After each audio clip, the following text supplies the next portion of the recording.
Everybody, this is Schmidt's Kettlecorn here. Please like and subscribe on Facebook or on YouTube. This is where you can find me here. And thanks for following me. I'm almost at 1,000 subscribers. I really appreciate it. I hope you guys had a good year this year. Today I'm going to talk about how I got started making Kettlecorn and where my beginnings were. It started about 12 years ago, 13 years ago almost to this day. And I'll show you guys some of the pictures I have on my video here of me in the past, and I've been doing this now since 2010. As you can see here, it's one of the most recent updates that I have now is my cotton candy machine in the back, and I'll be starting to sell cotton candy. I'll also be starting to do some retail this year. My business is expanding. I hope yours is too. I've had a lot of really cool events this year, and I just love my business and I love what I do. And that's why I'm here, to kind of help guide some of these new people out there and to give encouragement. And if you want to start your own business, the best thing in my life that I did besides marrying my ex-wife was getting and starting my own business and becoming my own boss. And each day I go out, I'm so thankful that I started. And so let's cut to the chase here. In these videos and these pictures, you can see me working for another company. Well, in 2010 I started working for this company called Gold Rush Kettlecorn. I actually had a funny experience in that I first started a long time ago. I went through several midlife crises, and back in 2010, my current girlfriend at the time was diagnosed with cancer, and she passed away. And I was also living in my van, or a Jeep at the time, and it's very similar to it's a Jeep Cherokee, and it had a big back, and I was sleeping in my Jeep for about 2 weeks or so. And I ended up getting a job at this Kettlecorn place, and I had to go through a job fair and everything. And one of the biggest troubles I had was, everybody said, fill out this application online. Well, I wanted to meet them in person, so I went to this job fair in 2010, and they said, you have to have sales experience. I'm great at sales, and that's what led me into this. And out of 175 applications, they actually hired me and two other people. The other guy's name was Paul. I forget the other guy's name. And so that's what was my beginning. They first have you go out and start out as a popper, and then you move to the head cashier. And at that time, they did so many markets a week. Probably they did 40 to 60 markets a week, even more than that probably. They had 10 to 15 trucks. They had two really big Ford trucks with 4 setups inside. They had vans, and they had 2 trucks with trailers, and I got to take one of the trailers by myself eventually. Here, and some of these pictures are pretty close to my very first year and my first days doing this. It really got me a taste on how to actually do it. Beforehand, I actually used to just sell. I used to go to the farmers markets, and I would buy Kettlecorn and I'd eat it myself. It's actually something that I love. Even today, I still eat it. As you can tell, I'm not losing any weight here. No, that was a joke. I'm still eating the Kettlecorn, and I even taste it when I make it fresh right on the spot. I taste each batch, and I love doing it. And when I started first doing it, I was really good at it. One of the things that my boss first told me when I first started making Kettlecorn was, when he first came to me, and this is my manager Aaron. He said, "Danny, are you sleeping in your van? Are you living in your van or my Jeep?" And I said, "Yeah, I am." And said, "How could you tell?" I was like, "Well, I can see your clothes back there. I can see your bed back there."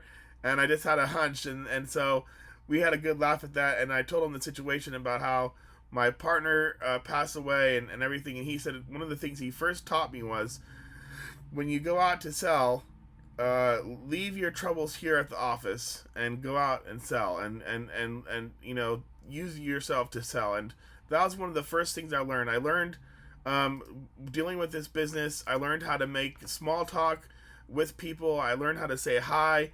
I learned how to smile. I learned how to get to know people. I learned how to get to know some of these customers that I was at, and I learned how to build a customer base my first 4 years working for Kettlecorn. I learned how to handle cash, plus handle food, plus count the bags. We measured and counted everything. It was a big pain. One of the hardest things that I always had trouble with, because of me being disabled, was counting the bags. I always had my bag box messed up and would come home from the shop, and my boss would be like, Danny, why are you so disorganized?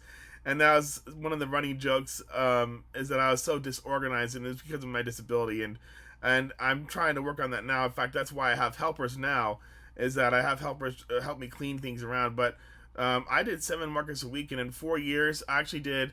There's a lot of really good pictures in here of me. I did 350 markets in from 2010 to the end of 2014.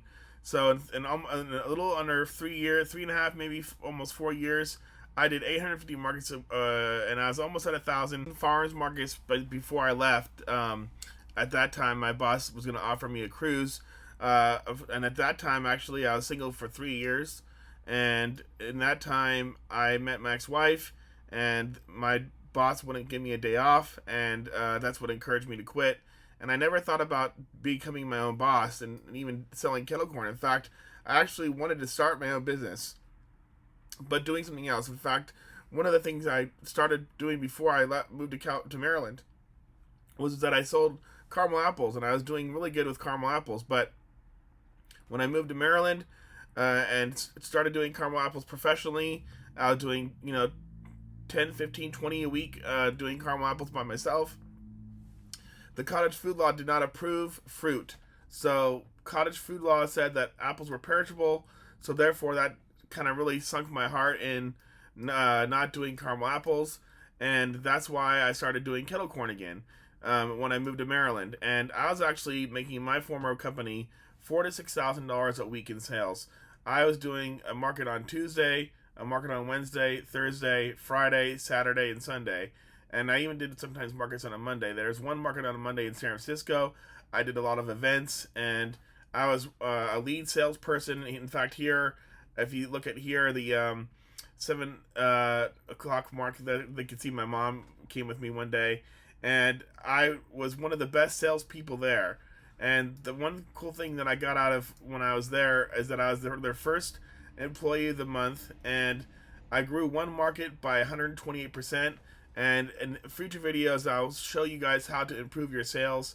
But one of the keys to success for this business is being really good at sales, being really personable, and I was really good at it. And the only there's a lot of pluses and cons. The cons is that it's very physically demanding on your body, and it's an all day thing. It's not, you think it's a short day thing? No, it's an all day thing. They actually had you work 12 to 15 hours a day, and it really consumed your whole life. And I even did, one of them was a Monterey farmers market. I went to Sonoma, I did Napa, I did Watsonville, I did Redwood City, I did Kensington, which is Berkeley. There's some pictures here of Kensington, and I also went with helpers, and if I was in front, I was the lead, and I got the commission, and the helper in the back is the one who helped me pop. And then eventually, after a while, if you got good at popping and you're able to set up everything on your own, I had to tell my boss, hey, this guy's good, this guy's not good.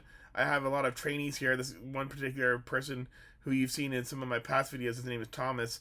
I don't know what he's up to now, but he ended up going to his own markets after I got done training him. So I try to show him how to do the quality, and I change things around with me being my own boss. In fact, here at the 8:30 mark and 8:40 mark, I was featured in a Asian newspaper for the San Mateo College, and these two Asian women interviewed me for kettle corn, and I was put in a lot of articles here.